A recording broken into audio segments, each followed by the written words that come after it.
Good morning. I am the RPM, Exentrius 31, and with me I have Brian Jones. We'll get started with the C.F.R. 200 and 1300. It is everyone's responsibility.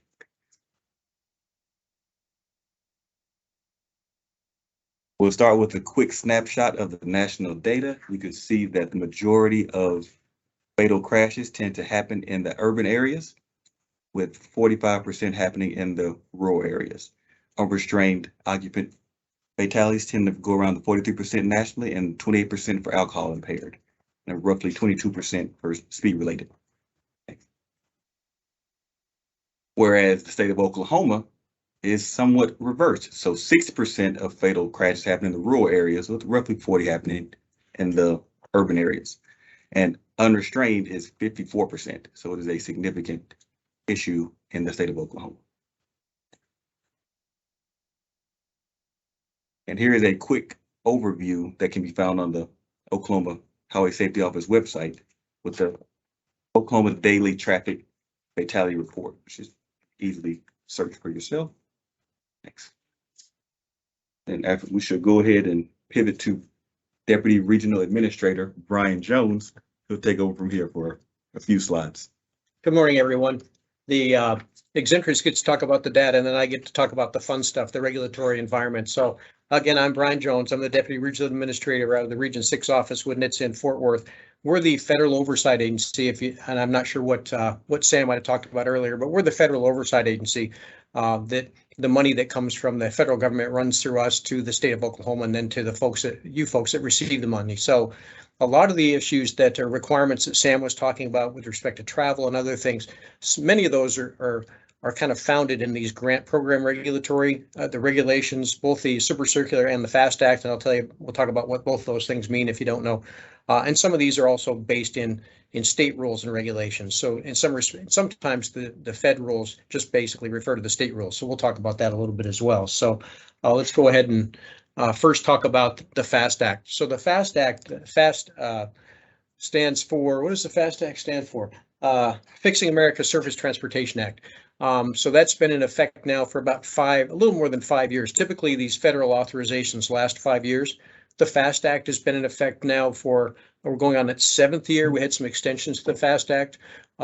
If those of you have been around a little while, remember MAP 21, which is moving ahead for progress in 21. They come up with these very clever names, Congress does, to name these authorizations. It basically is just the title of the act that provides us the fund for traffic safety within the states and the territories that we fund. On the slide, it said it was extended for 1 year and 1 month. We've actually extended it through fiscal year 22. We'll move into the bill, which is now the bipartisan infrastructure law, which makes some substantial changes. And so we'll have to really talk about some of those changes as we move into fiscal year 24.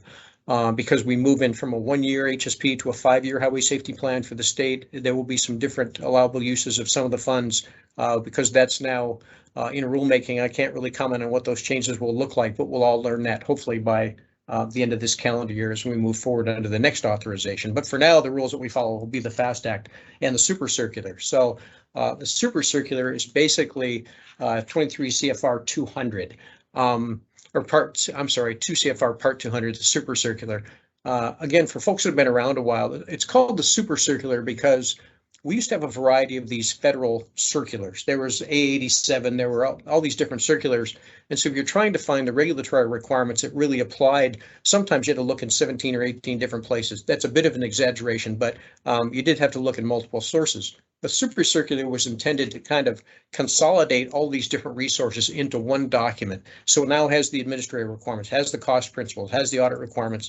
And the intent was to really provide some to make the guidance more streamlined, make it easier to find, intended to really reduce some waste but it was intended to make oversight and at the same time, I think, an understanding of the regulatory environment that we work in when we're talking about the federal money easier for everybody at least to understand and to locate the rules that might be applicable to their special situation. So the Supercircular, we've actually been using it now for, oh gosh, I think we're into the 6th or 7th year. So it's really not new anymore.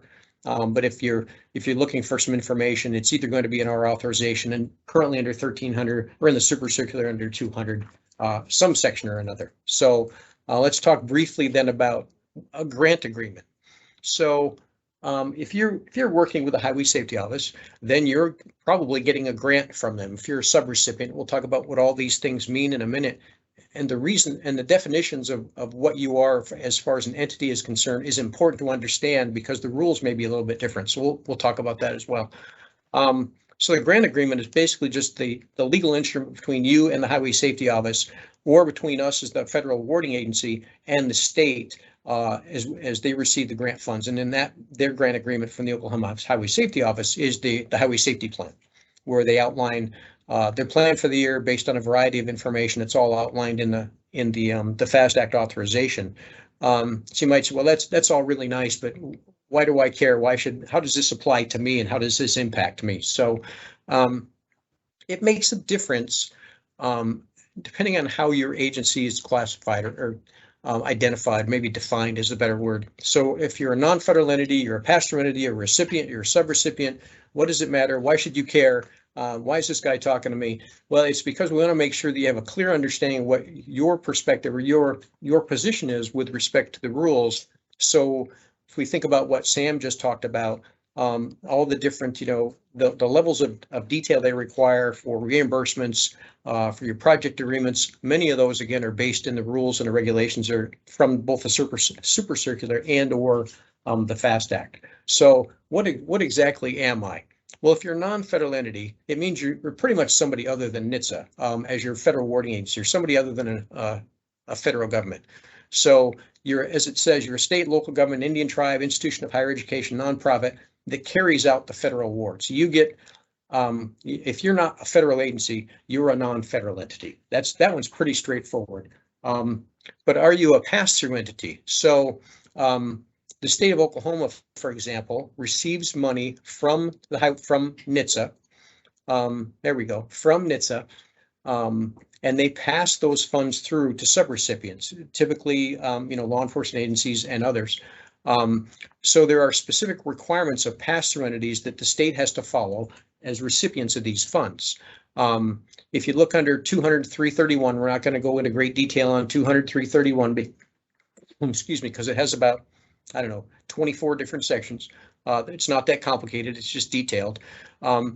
Those are the requirements that the state has to follow as a pass-through entity. Again, they receive the money from the federal awarding agency. That's us, NHTSA. They pass that money through to you and your organization as a subrecipient. So in these cases, and for today, the state is the Highway Safety Office is the pass-through entity. There's a potential that you could be a pass-through entity if you provide a subaward to like a subcontractor. So it's important if you do a subaward, you are familiar and understand the requirements of a pass-through entity because they may also apply to your organization. So again, so what are you? Are you a recipient, a subrecipient, a subaward? You're a recipient if you get so you're a non-federal entity, so you're not the federal government, so you're the State Highway Safety Office, and you receive federal funds directly from the federal awarding agency. So in this case, that's the State Highway Safety Office.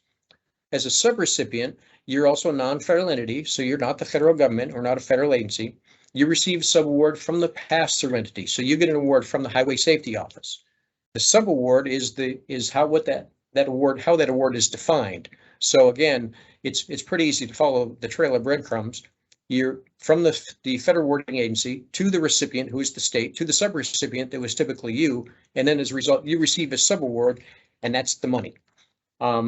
There are specific requirements you have to meet to be able to get the money. And in some respects, the oversight responsibilities that the state has are very much the same oversight responsibilities that we as the federal oversight agency have. The state receives the funds as the recipient. We will work with the states to ensure that they're in compliance with the rules and regulations that apply to that receipt of funds. They do the same thing with you as subrecipients to make sure that you're following the appropriate regulations to ensure that there's no issue with the receipt of funds or the allowable use of those funds. So we'll talk about those in a minute. So one of the things that you're required to have is as a non-federal entity, and again, that applies to both the state of Oklahoma and you as a subrecipient, is you have to have effective internal controls. You have to have some, budgetary control, some processes in place to ensure that you're, reasonable assurance, this is what the reg says, that you're managing these funds as you should. In my experience with oversight of these funds, I've never seen an agency that did not have appropriate internal control. So generally, that's not an issue. If you have money, which you get from either the state, the county, the city, if you're a nonprofit, from where you get it from, you have to have appropriate internal controls to show people where you got the money and where the money went. That's generally not a problem. So we talk about now monitoring and reporting on program performance. So the non-federal entity, so again, in this case, the state of Oklahoma, is required to provide oversight to you as the subrecipient to ensure that you're using the federal award in the manner that it's intended.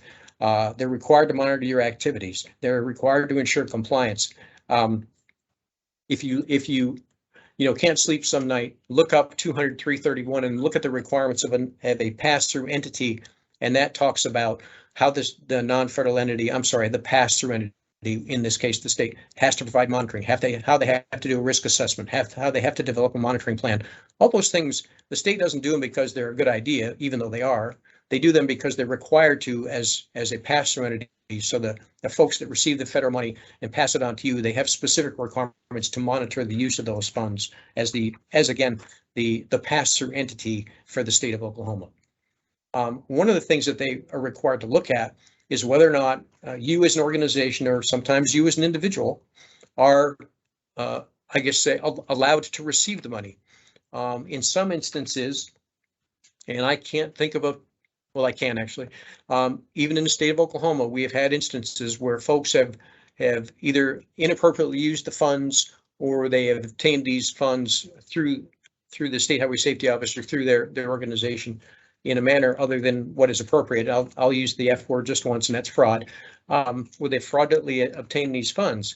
If in fact that has occurred, and there's been typically we look at, if there've been some kind of either civil or criminal action, if that would resulted in some action that was adverse to that person, they either got a fine or they got jail time or whatever, then they're generally going to be suspended or debarred from receiving federal funds in the future. One of the things that the state is required to do is check to see whether or not you've been suspended or debarred. I don't think of anybody, well, I can think of one person in the state of Oklahoma that's had these processes initiated, because at the regional level, if this process is initiated, we do it. It's a very rare occurrence, but it's just something the state has to check on as well to make sure that you actually are eligible to receive the funds. So many of the allowable uses of the funds are also identified in 200 subpart B. I love this. It feels like very federal speak. The cost principles. So if you're not sure about whether or not something may be allowable or not allowable, this is a good place to start. The non-federal entity, again, the state and you as your organization, you're responsible to make sure that you're using the money as effectively and efficiently as you can with sound management practices. Never seen that to be a problem. You assume responsibility for administering the funds consistent with the agreements, and the terms of your award, which you get from your project agreement that you get from the state. And you use appropriate managed techniques. And again, I've never seen an organization that really, I've seen one that doesn't really have management techniques or processes in place to ensure the appropriate distribution of the award. That's generally not a problem, but it's just something we like to call your attention to. It is part of the Supercircular. So when we talk specifically about use of funds, and this will dovetail a little bit with what Sam talked about earlier, there are things that affect the allowability of costs. So what can you use the money for, or what can't you use the money for? So in the broadest context, it has to meet these criteria. It has to be necessary, reasonable, and allocable. So what does that mean? And it has to be adequately documented. As I was listening to Sam talk about documentation for mileage reimbursement, this is kind of where this comes from the hierarching or overarching federal requirements. So the use of the funds has to be adequately documented. I don't think that's really a surprise to anybody. You can't get the money from the Highway Safety Office and spend it and say, just trust me, we spend it on what we're supposed to. Don't worry about any documentation. It's not how it works. It's not how you typically run your organization, not how you'd run a business. So it shouldn't be a surprise that the federal funds also have to be adequately documented. So let's talk about specifically what's necessary and reasonable mean. Well, reasonable is and I kind of like this. It's almost like the reasonable person standard. It's like, is it necessary for the operation of the organization or the performance of the award? And is it, are there sound business practices? And so it's, well, so let me give you an example, because reasonably say, well, who determines what's reasonable? Well, it's almost like, and I don't want to make this, but it's almost like, does it pass the laugh test? So is it cost reasonable? So if you think about the context of, if you have somebody working on overtime and they're working at overtime at $50 an hour, would that be a reasonable overtime reimbursement? And the answer is yes. $50 an hour for law enforcement overtime would certainly be reasonable. Say you made a request to buy a patrol car because you know vehicles are potentially allowable, and you want to buy a $250,000 Lamborghini. I don't know if you can get a Lamborghini for $250,000. I haven't priced them like ever. They're a little bit outside of my price range. But so if you made a request for a $250,000 Lamborghini, is that going to be reasonable? Yeah, the answer is no.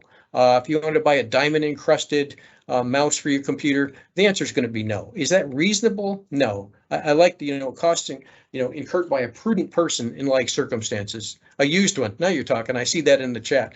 Maybe a used Lamborghini, still $250,000. That'd be a bit of a stretch. So again, when you think about what can you use the money on, reasonable, allowable, allocable, the reasonable standard I think is pretty straightforward. So when it comes to allocable, it's really more about, and this is where you have to be careful. This is where the State Highway Safety Office needs to be careful. You as subrecipients need to be particularly careful. A Humvee, I don't know. We'd have to talk about that one. When it's allocable, there are different colors of money, basically. So there's a variety of different fund sources that are available to the Highway Safety Office under the FAST Act. It's going to change slightly under the bill, but let's just keep it under the FAST Act for today. There's 402 money. That's the most, I'll say, that's the formula grant money. Every state qualifies for 402 money. That's generally has the broadest use of any funds that the state is going to use or have, and that they can provide to you as a subrecipient.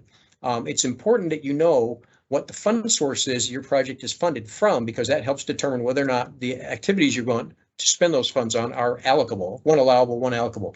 For example, 405D is well, I got to look at my notes, see if I'm getting ahead of myself. Nah, a little bit. That's all right. We'll circle back. But it's important that you know the different colors of money, the different allowable uses of those fund sources, because if you use 405D money, which has been basically in general context, impaired driving money, if you use that for seatbelt activities, you're going to have a problem because that's not an allowable use of those funds. That's where we have to pay very close attention to and if you've got questions about that, and I know Xentris is going to cover this a little bit. If you got questions about that, it's really important you circle back and talk to the Highway Safety Office before you inadvertently cause yourself a problem because you spent money that's from an unallowable fund source on something that may be allowable using a different source of money.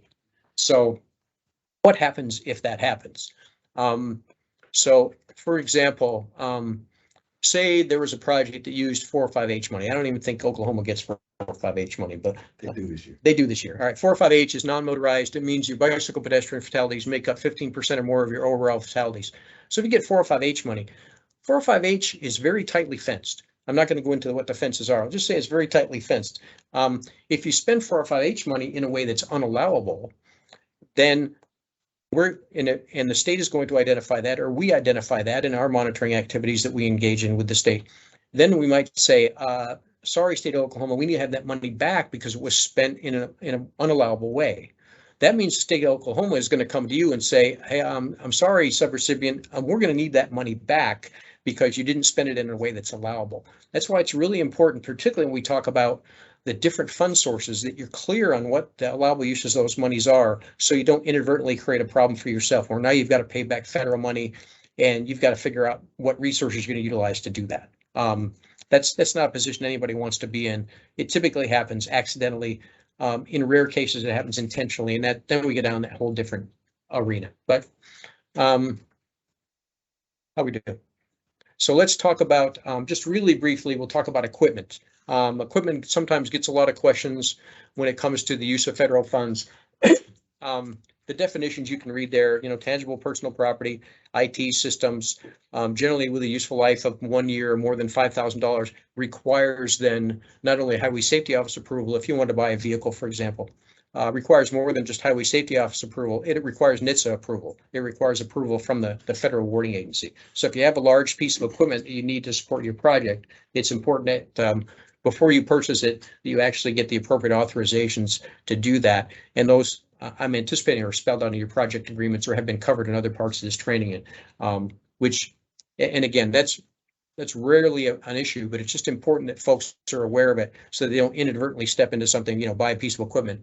One of the ones that's, I think, a little unusual that we need to pay close attention to is information technology equipment, particularly software. Software is considered equipment under the federal regs. If you have some kind of traffic record system or other system that uses expensive software, you want to utilize federal grant money to do that. If that piece of software is more than $5,000, you're going to get you're required to get pre-authorization to purchase that equipment if you want to do it with federal funds. It's certainly allowable, but you have to make sure that you've got approval to do that in advance. But just so you don't get yourself inadvertently stuck in a corner where you have to pay that out of your own funds.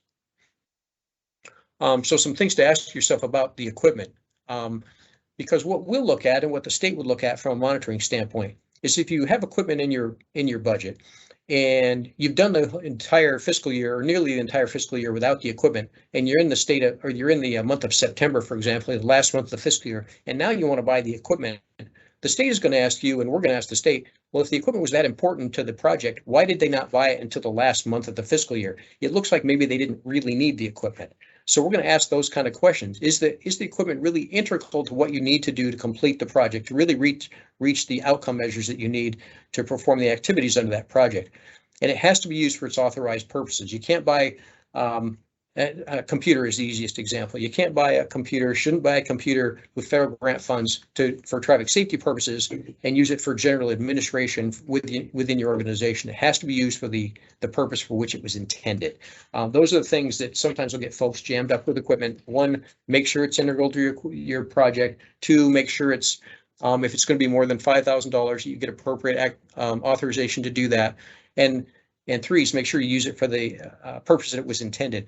The last thing I'll talk about equipment, then I'm going to turn it back over to Mr. Sturdivant, is that you also need to make sure you maintain records of that equipment. And every organization I've seen, without exception, it maintains inventories of equipment.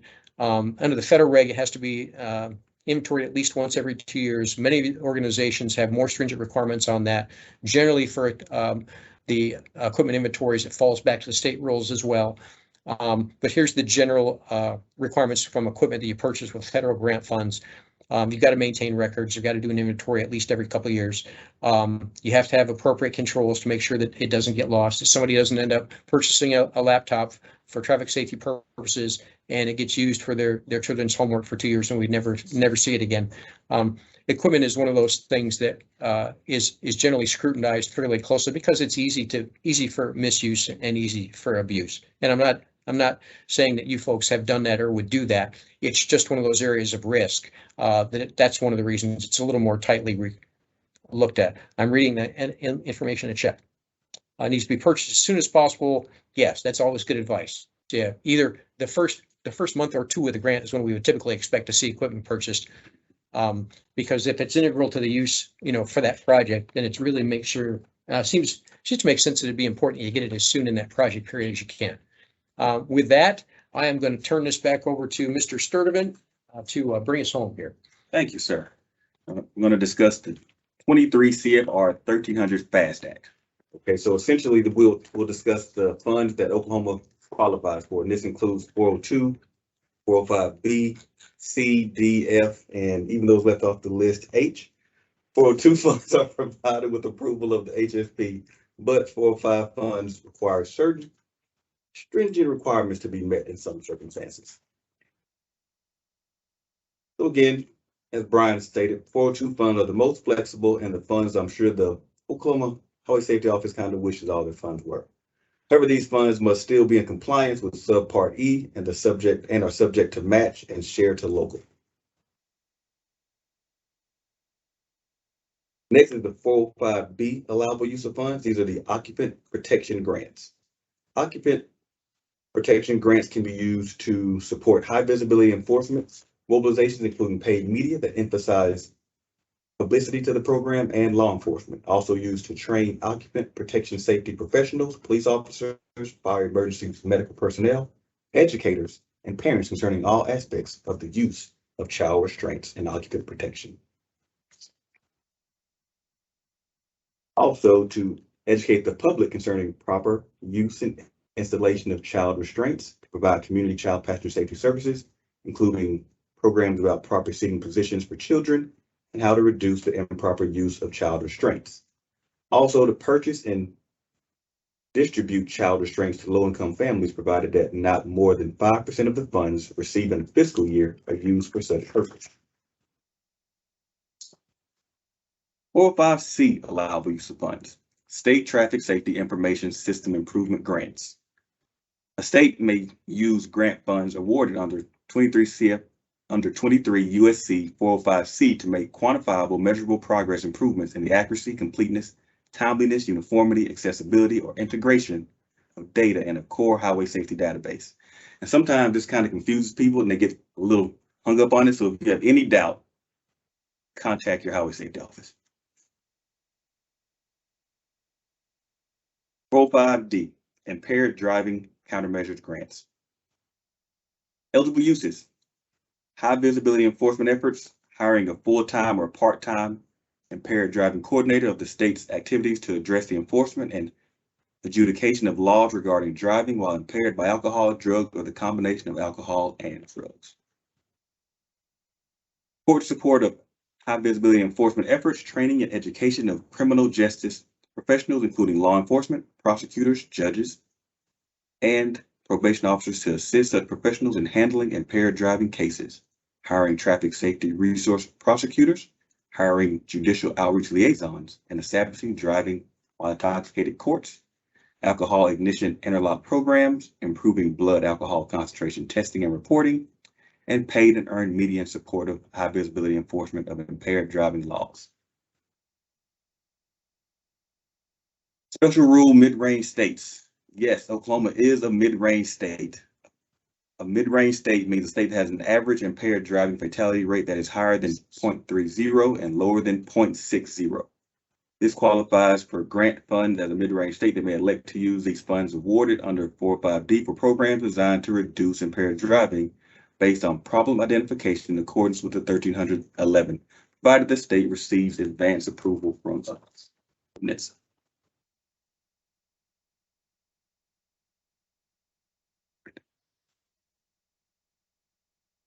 405F, allowable use of funds. Motorcycle safety grants.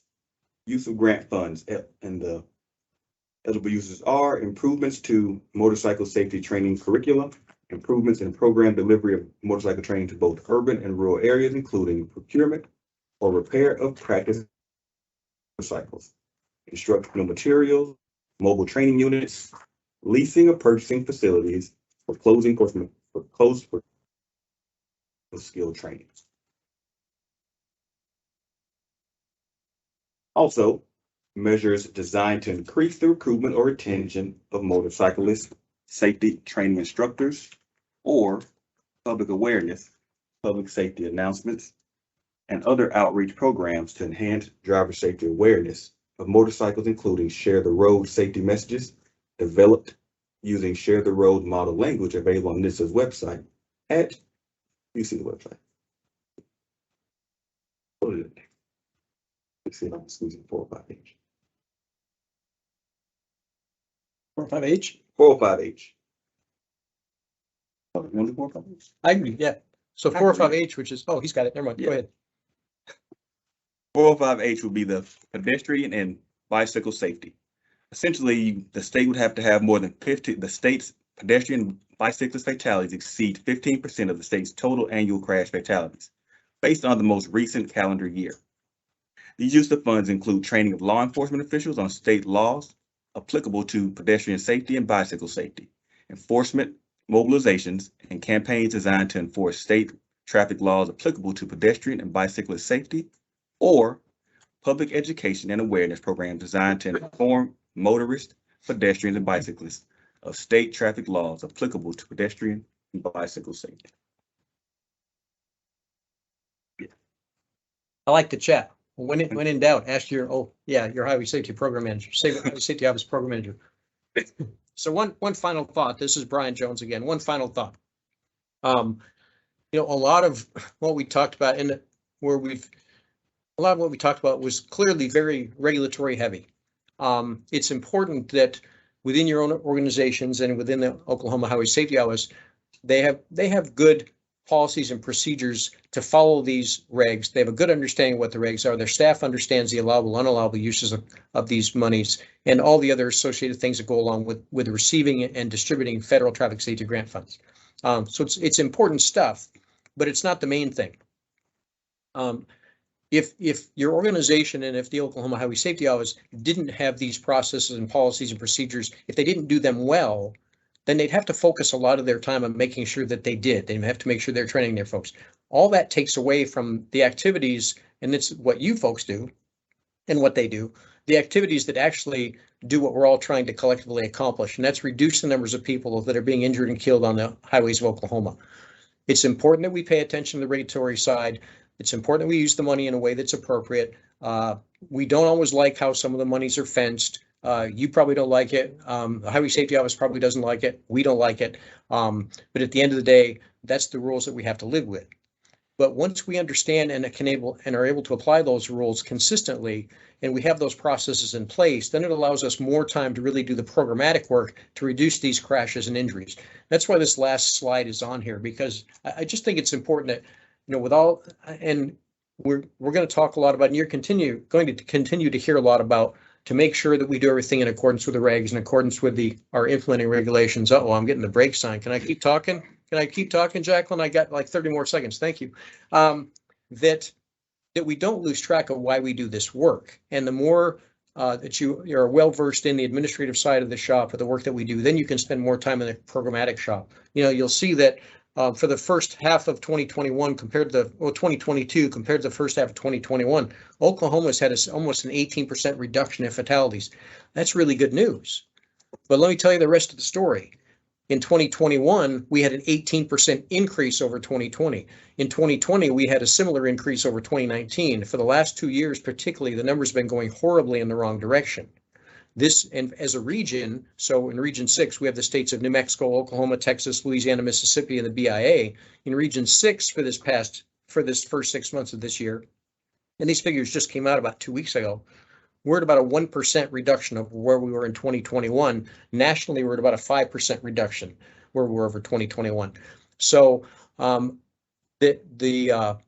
least the numbers seem to have slowed, but we still got a long way to go before we're headed back in the direction we were before, when I said BC, before COVID. But again, it's important to recognize we live in many respects, in a regulatory environment when it comes to the funds. At the end of the day, the important work is the programmatic work that you use those funds for, to ensure we get these numbers going in the opposite direction. So I appreciate those of you who have applied for and are recipients of the traffic safety funds through the Oklahoma Highway Safety Office. Appreciate all the work that's done by the folks within the Oklahoma Highway Safety Office. Yeah, look at that applause. That's very nice. I know Paul's not with us today, but Dee and all the program managers here and everyone that works in the Oklahoma Highway Safety Office, and you as the subrecipients, are all working collectively to reduce these numbers. And that's what we, as your federal oversight agency, are like, that's what we want you to do. That's why we're all in this business.